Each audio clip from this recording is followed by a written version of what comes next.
At 85 years old, I began to forget things as simple as why I had walked into a room. I would stand still, looking around, waiting for something to give me a clue. My grandchildren's names would slip my mind from time to time, and when I sat down to read, I had to start the same paragraph over and over again. I felt my mind slowly fading, like a light flickering before it goes out completely. In that moment, I didn't think there was any turning back. Everyone told me it was normal, part of getting older, and that I just had to accept it. But a part of me refused. I didn't want to spend my final years confused, disconnected, afraid that each new day would steal away another piece of my memory.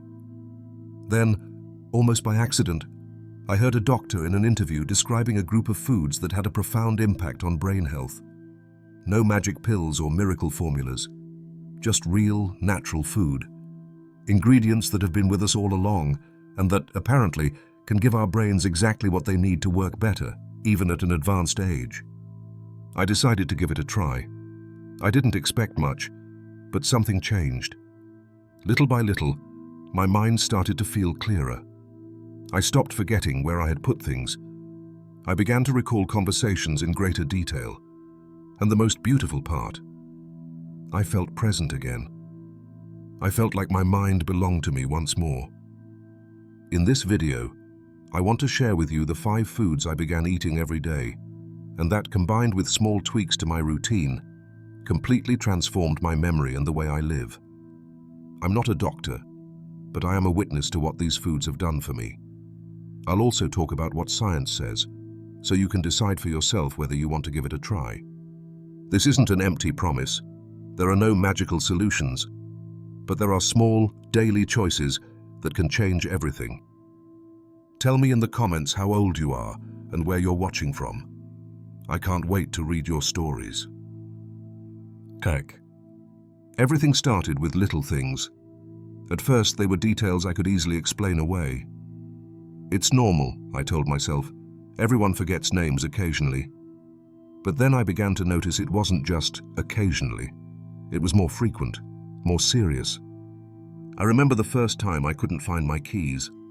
I looked for almost an hour, checked my coat pockets, the kitchen, the bathroom, even inside the refrigerator. In the end, they were on my nightstand, right where I placed them every night.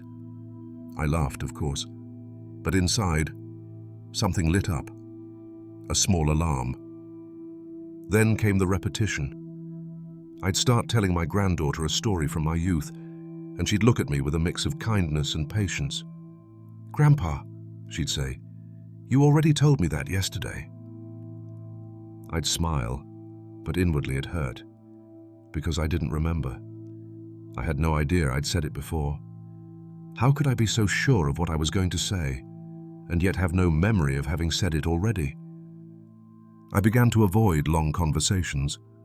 I was afraid of losing my train of thought, of going blank in the middle of a sentence.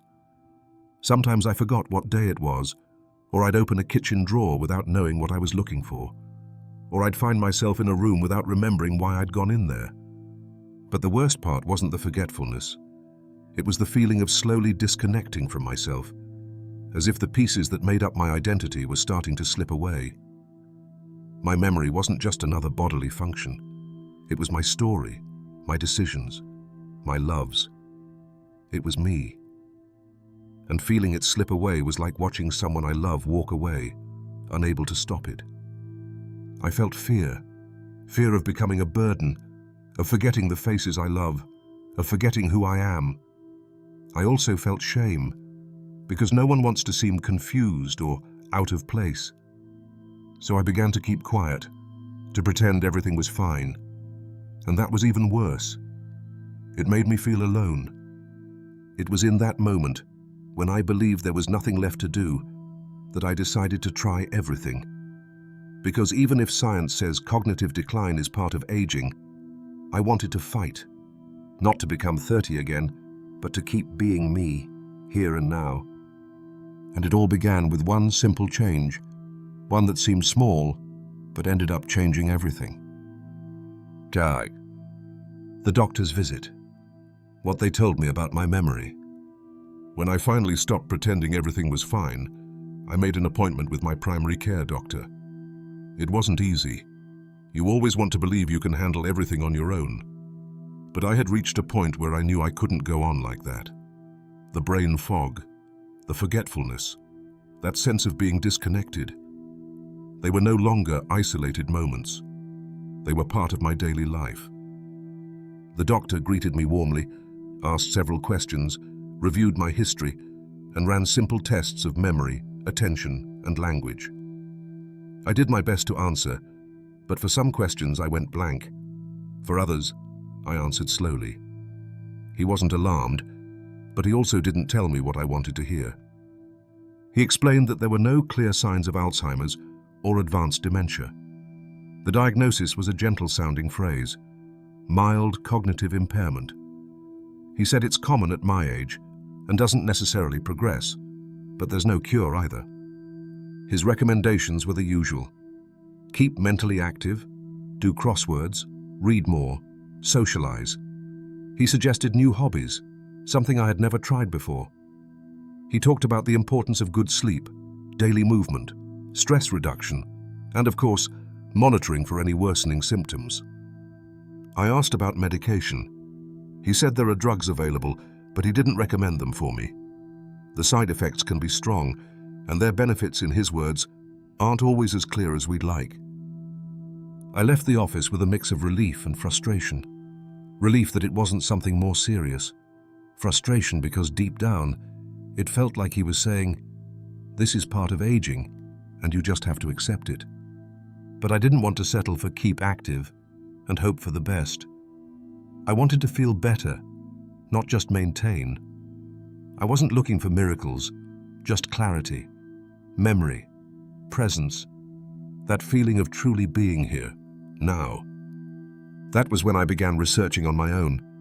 I didn't search for magic cures or impossible remedies. I started with the basics, what I ate.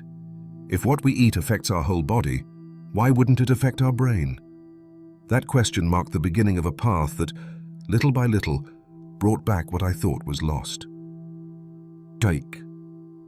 The discovery. The first key food that changed everything. One afternoon, without looking for anything in particular, I stumbled upon a video by a retired neurologist talking about brain aging.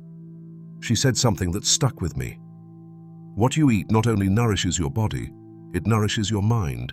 And if you choose wisely, you can help your memory stay with you longer. That piqued my curiosity. I began reading articles, watching talks, looking up studies. I wasn't searching for miracle formulas, just practical ideas. And among everything I found, one food kept appearing as a powerful brain ally. Blueberries. Blueberries. Those tiny fruits I'd overlooked in the supermarket for years. It turns out they're packed with antioxidants, especially compounds called flavonoids. More precisely, anthocyanins, which give them that deep blue color. These substances help fight oxidative stress, one of the main factors that damage our neurons over time. According to a study published in the Journal of Agricultural and Food Chemistry, older adults who consumed blueberries daily for 12 weeks showed notable improvements in short-term memory and learning ability. Another study at the University of Exeter found that a daily dose of blueberry juice enhanced brain function and blood flow to the brain in older adults. This isn't just a fad. There's real science behind it. And the best part is, you don't need expensive supplements or complicated preparations, just a handful each day. So I decided to try.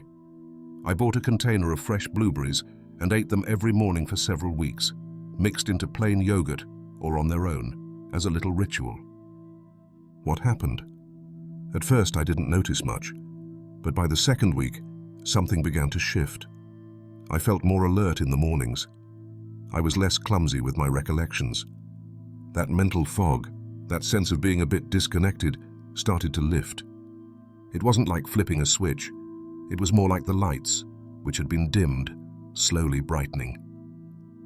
The most surprising part was that not only did my memory improve, but my mood did too.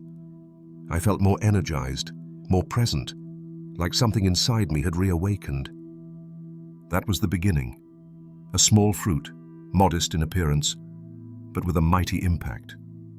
From there, I knew I had to keep exploring. If just one food could do that, what might happen if I added more allies? Jack. My new dietary routine. How the change began. When I decided to take my memory seriously, I realized that occasional healthy meals weren't enough. The key was routine, what you do every single day without fail. Because what you do consistently is what ultimately transforms your body and your mind. So I started with the most basic meal, breakfast. Before, my breakfast was a cup of coffee and maybe a cookie, nothing more. But then I replaced it with something that truly nourished my brain. The first change was making blueberries the centerpiece, not just an extra. My typical breakfast now is simple. Plain yogurt, unsweetened, with a good spoonful of chia seeds, a sprinkle of chopped walnuts, and a generous handful of blueberries. Sometimes I also add half a ripe banana for quick energy and potassium. This takes me less than 5 minutes to prepare, yet the difference in how I feel is enormous. The important part was setting a fixed time. I get up every day at 8 o'clock, even on weekends, and eat breakfast before 8:30. No pushing it back, no waiting for hunger. Starting the day with this kind of meal not only keeps me satisfied, but gives me mental clarity all morning. I noticed I no longer experienced those blank moments. Words came more easily. Ideas flowed faster. Even small things, like remembering the page I left off in my book last night or where I'd put my keys, stopped being a problem. One morning, for instance, my grandson called asking for his mother's phone number because he'd lost it in his phone. In the past, I would have paused, rifled through papers, or said, "Hold on a moment while I find it." But that day, without thinking, I recited it from memory. I remembered it effortlessly, like in the old days. That moment marked me, not because it was some great achievement, but because it made me realize I was regaining something I thought was gone forever. And the best part was it wasn't due to a pill or an expensive treatment. It was a simple, natural daily routine. Of course, it wasn't just breakfast. I also paid attention to the rest of my meals. Less sugar, less white bread, more vegetables, more healthy fats. But the starting point was that first meal of the day. That's where it all began. If you're experiencing something similar, if you feel your mind isn't what it used to be, don't underestimate the power of a well-planned dietary routine. It may seem small, but it can make a huge difference. Okay. Second essential food, the brain's silent protector. After seeing the effects of blueberries, I felt I was on the right track. But I knew one powerful food alone couldn't do all the work. So I kept researching, reading more, watching interviews with neurologists, nutritionists, and longevity experts. One pattern emerged again. Healthy fat is fundamental for the brain. That's when I discovered my second great ally, avocado. Yes, avocado, the creamy green fruit I had long regarded as a luxury or reserved for certain recipes. It turns out to be one of the brain's most silent yet potent protectors. Avocado is loaded with monounsaturated fats, which help improve blood circulation and keep our arteries clean and healthy. Why is that important for memory? Because a well-perfused brain is a brain that receives the oxygen and nutrients it needs to function at its best. It also contains vitamin E, an antioxidant, and potassium, which helps regulate blood pressure. All these factors reduce the risk of long-term cognitive decline. Studies even suggest that people who eat avocado regularly have better attention, concentration, and mental processing speed. I started with half an avocado a day, no more. Sometimes I'd put it on a slice of whole grain toast with a squeeze of lemon. Other times I'd toss it into a salad with tomato, onion, and a drizzle of olive oil. I even learned to make a smoothie with avocado, banana, and a bit of plant-based milk. Healthy, creamy, and surprisingly delicious. What surprised me most was how quickly my family noticed a change. One day, my daughter said, "Dad, you seem more alert lately, more cheerful, more focused." And my granddaughter, who used to get frustrated when I forgot the stories I told her, hugged me after one tale and said, "You remembered the whole thing." In that moment, I knew I wasn't imagining things. There was a real difference. Avocado wasn't a magic bullet, but it was a powerful tool. Not only did I feel mentally sharper, but my mood improved too. Less irritability, fewer silly forgettings, more desire to chat, to go for walks, to read a book without losing my place. And the best part, it's not expensive. You don't need to eat it every day. 3 or 4 times a week is enough. But consistency is key, because what you protect today protects your mind tomorrow. That's how avocado, this silent protector, earned a place in my routine. And with it, I discovered that the path to a clearer mind isn't made of grand gestures, but of small habits that, over time, change everything. The brain needs fat, the good kind. Third key food. For years, I was afraid of fats. I had been taught that anything fatty was bad, that it raised cholesterol, made you gain weight, and had to be avoided at all costs. So for a long time, I cut them out of my diet completely. What I didn't know was that, by doing so, I was also depriving my brain of its most essential fuel for working well. Because the brain is made largely of fat, and to keep it youthful, active, and full of healthy connections, it needs the right kinds of fats. That's when I began to add the third key food into my routine: nuts. In particular, walnuts and almonds. Walnuts are, in many ways, the perfect food for the mind. Not only do they look like little brains, but they also contain omega-3 fatty acids, antioxidants, vitamin E, magnesium, and polyphenols. All of these compounds work together to protect neurons, strengthen synaptic connections, and enhance communication between brain cells. Almonds, on the other hand, are rich in monounsaturated fats, protein, and essential minerals. They're like a clean-burning fuel that the brain can use to perform better, especially as one grows older. I remember feeling skeptical at first, that something so small could make such an impact. But over time, I noticed the change. I began to recall more details from my childhood: exact dates, conversations with my parents, the sense of the kitchen when I was a boy. It wasn't that those memories had vanished. It was as if my mind could suddenly flip on the lights in those rooms of the past. One morning, while chatting with my grandson, I blurted out my 4th grade teacher's full name without even thinking. Then I remembered a song we used to sing in class. It wasn't an effort. It just flowed, as if that memory had been waiting to be summoned. That, to me, was a gift. I started taking a small handful of nuts each day, nothing excessive. 5 walnuts, a handful of almonds. Sometimes I mix them into plain yogurt or snack on them mid-morning. They're portable, require no preparation, and have given me a clarity I honestly didn't expect to regain at my age. And one more thing, I stopped being afraid of the word fat. I learned that it's not about eliminating it, but choosing it wisely. My cholesterol is better than ever. My energy has risen, and that afternoon mental fog I used to feel has vanished. The brain doesn't want extreme diets. It wants balance, nutrition, and consistency. And if this stage of my life has taught me anything, it's that it's never too late to give your body and your mind what they truly need to keep shining. 4th food, the sweet that heals. Sometimes we think that taking care of our health means giving up pleasure, that to feel good, we must stop enjoying ourselves. But over time, I discovered that this isn't entirely true. There are sweet things that not only delight the palate, but also nourish the body and the brain. For a long time, I avoided sweets. I feared sugar, the energy spikes followed by crashes, the guilt after eating something I liked. But one day, while reading an article about brain health in older adults, I came across something that caught my eye: dark chocolate. Not just any chocolate, not the kind loaded with milk, sugar, and additives. They were talking about dark chocolate, with at least 70% cacao, as a true brain food.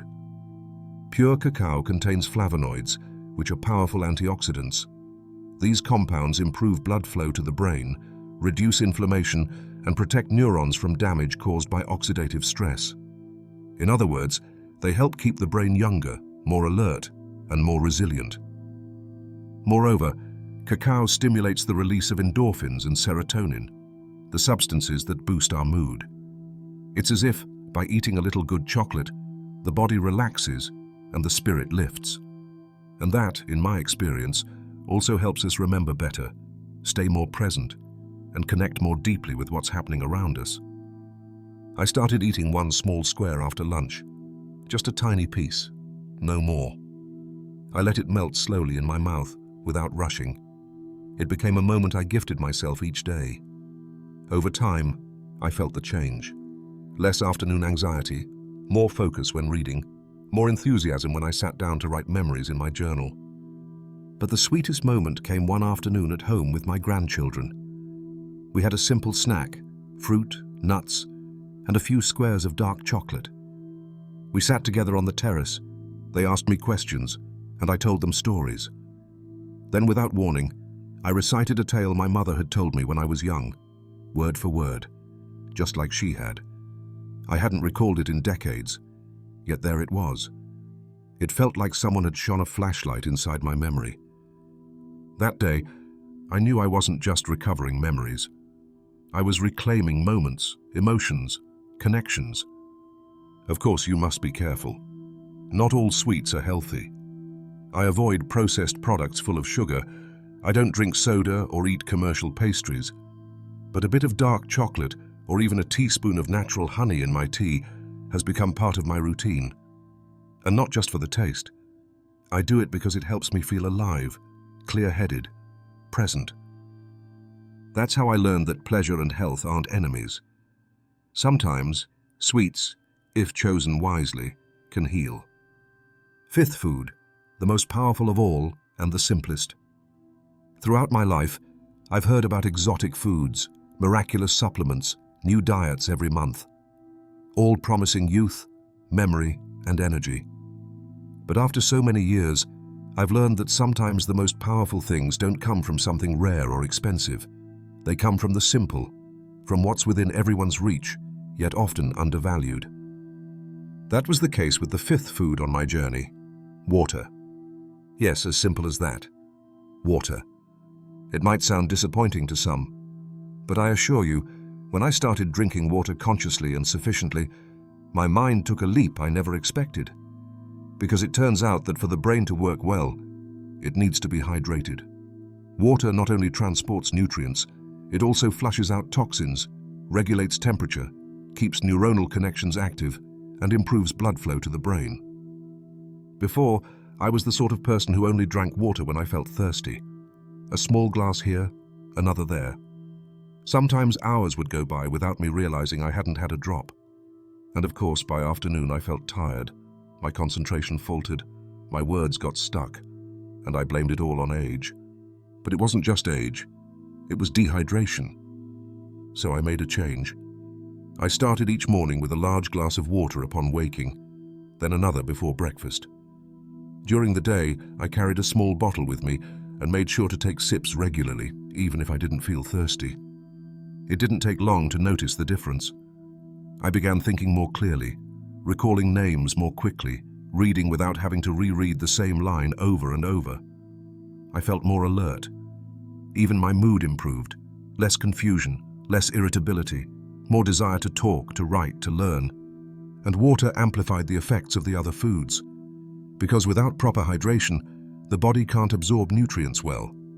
The good fats, the avocado's vitamins, the cacao's flavonoids, they all needed the right environment to work, and water provided that fertile ground. I also paired it with gentle infusions, like green tea or rosemary, which add antioxidants, but the foundation was always the same: clean, fresh, natural water. Sometimes the most powerful things are the ones we take for granted. They don't taste spectacular or sell themselves as miracles. But without water, nothing in our body, and especially in our brain, can function well. Today, if you ask me which food has transformed my mental clarity, energy, and desire to keep learning the most, I'll tell you without hesitation: water. Because it's the base. It's the beginning of everything. And the best part is, it's there for you, for me, for all of us. Changes I didn't expect, beyond memory. When I first made these changes, my only goal was to recover my memory, to recall names without effort, not misplace my keys, follow a conversation without getting lost halfway through. But what happened was deeper, more transformative than I imagined, because these foods didn't just awaken my mind. They awakened something inside me that had been dormant. First, I noticed my mood shift. I used to wake up on some mornings feeling unwilling to get out of bed, drained, as if every day was a repeat of the last. But over time, I began to feel more uplifted, more curious. I woke up with a new kind of energy, that little spark you feel when you have something to do, something to discover. Mental fatigue also started to fade. Previously, after reading a bit or watching the news, my head felt heavy, as if my mind tired faster than my body. That changed. I read entire books again without needing to reread each paragraph. I started writing in my journal. My thoughts flowed more freely. And sleep. What a wonder. For a while I slept poorly, waking multiple times at night, struggling to fall back asleep, only to wake in the morning more tired than when I'd gone to bed.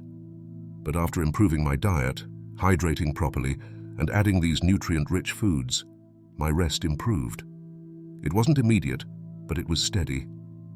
Now I sleep more deeply, more peacefully, and wake up renewed. I also noticed stress and anxiety, which sometimes accompanied me for no apparent reason, begin to recede. They didn't vanish entirely. After all, I'm still human. But they no longer ruled my days. I feel more balanced, more at peace. And the most beautiful part of all this is that I reconnected with the world. I began to participate more in conversations, to take renewed interest in what's happening around me, to recall things to share with others without fear of stumbling. I even dared to learn new things. Not long ago, I took a short online history course that I enjoyed like a child. Memory was the first engine, but the benefits went much further. Because when you care for your mind, you care for your spirit. You open yourself to the present. You start truly living again. And that, at any age, is a gift. What I learned after everything.